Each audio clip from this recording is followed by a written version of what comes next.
है कि सोमवार की अगर प्रदोष पड़ती है, बहुत ध्यान से सुनना महाराज, सोमवार की प्रदोष पड़ती है तो शंकर भगवान कैलाश पर निवास करते हैं। मंगलवार की प्रदोष पड़ती है तो शिव काशी में निवास करते हैं। बुधवार की प्रदोष पड़ती है तो शिव रजत भवन में निवास करते हैं। गुरुवार की प्रदोष पड़ती है तो शिव गंगा के स्थल पर निवास करते हैं। शुक्रवार की अगर प्रदोष पड़ती है तो शिव नीलकंठ पर विराजमान होते हैं।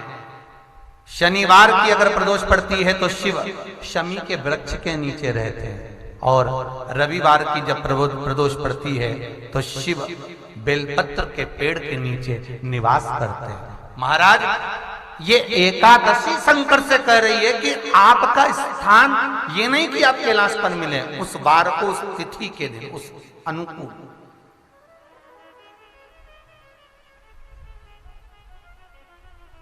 हमारे यहां कहते हैं सोमवार की जो प्रदोष पड़ती है वो इच्छा पूर्ति करती है।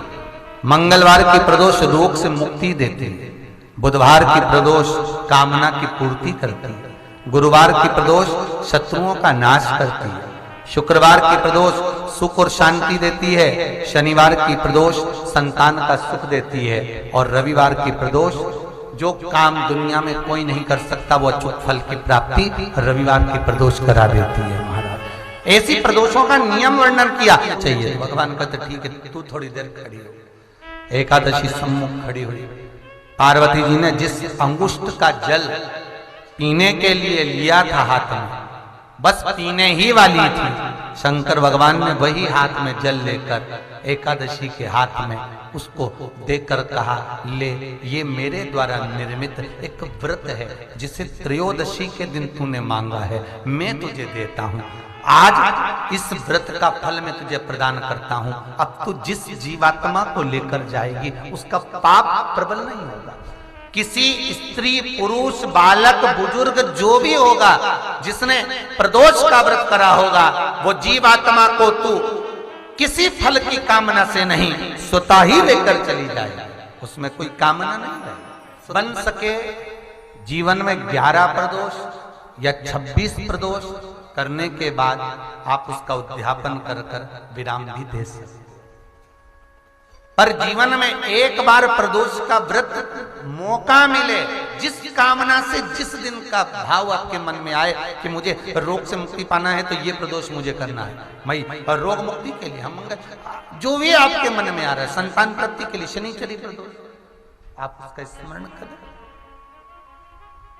फिर लिखा शिव महापुराण में, बड़ा सुंदर लिखा वेदव्यास जी ने, मान लो आप प्रदोष का व्रत नहीं कर सकते, आप अगर व्रत नहीं कर सकते तो प्रदोष के दिन, प्रदोष काल में शाम का समय सूर्यास्त का कुछ पल, कुछ घड़ी के पहले से लेकर बाद तक का प्रदोष काल के अंतर्गत आप शंकर जी के मंदिर में जाकर 1 लोटा पानी, 5 बेलपत्र भी अगर समर्पित करते हैं तो संपूर्ण प्रदोष का फल आपके भाग्य में प्रबल हो जाए। शिव महापुराण में इसका प्रदोष व्रत का नियम जो आप ले रहे हैं, प्रदोष व्रत को जो आप श्रवण कर रहे हैं उसको जरा ध्यान से सुनिएगा। सबसे पहले स्नान ब्रह्म मुहूर्त का, सुबह का, उसके बाद में फिर आसन पर बैठकर भगवान की भक्ति को धारण करना, शंकर का अनुमोदन करना, शिव भक्ति में डूबे रहना, शंकर का स्मरण करना, शंकर के नाम का स्मरण करते रहना, ये प्रदोष का मूल तत्व। महाराज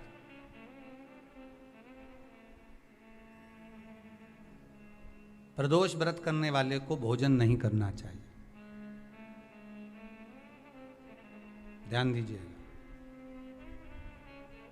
फलाहार करो, उसमें भी नमक का सेवन मत करो। प्रदोष व्रत में नमक का सेवन वर्जित होता है। कारण क्या कारण होता है? उसका एक कारण माना गया नमक की वर्जितता। जिस समय पर एक नगर में एक ब्राह्मणी रहती थी, बहुत भाव से सुनिएगा, प्रदोष व्रत, नमक को त्यागने का भाव। प्रदोष व्रत की किताब में भी मिल जाएगा आपको, आप पढ़ेंगे तो सुना होगा आपने। एक ब्राह्मणी रहती थी एक नगर में, उसका पति नहीं था। छोटा सा बालक एक साथ में रहता, छोटा सा बालक। अब ब्राह्मण के घर की धर्म पत्नी है,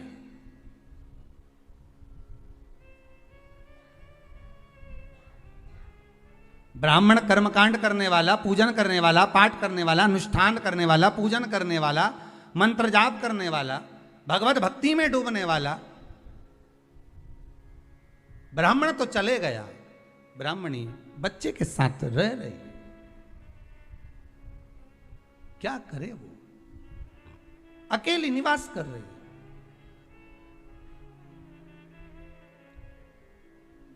अकेली रह रही है।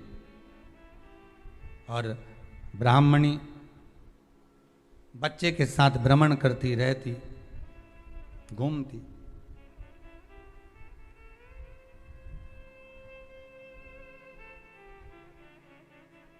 कहीं कहीं दर दर जाकर कुछ भिक्षा को मांग कर लेकर आ जाती, और भिक्षा लाने के बाद में उस भिक्षा को जब लेकर आती तो अपने बच्चे को भी खिलाती और स्वयं भी उसका पान करती।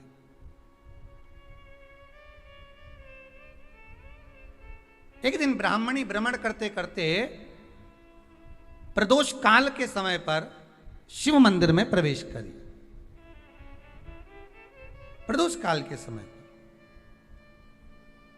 और शंकर मंदिर में जब प्रवेश करा, प्रदोष काल किसको कहते हैं?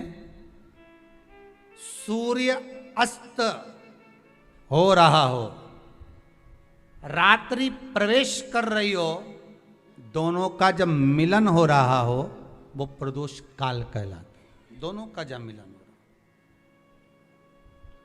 सूर्यास्त हो रहा हो, रात्रि अपना चरण बढ़ाने के लिए आगे बढ़ रही हो, और दोनों का जब मिलन हो रहा है वो प्रदोष काल है, वो प्रदोष का समय है।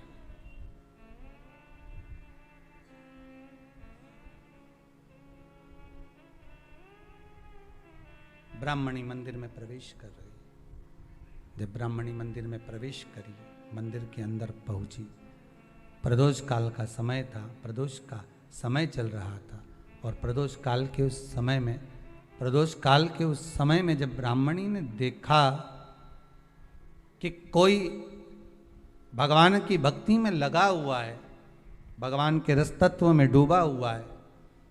आज ब्राह्मणी के पास में कुछ पदार्थ नहीं है, अपने बच्चे का पेट भरने के लिए कोई सामग्री नहीं है, और कुछ आस लेके वो प्रवेश करी है, कुछ आस लेकर वो अंदर प्रवेश कर जाती है।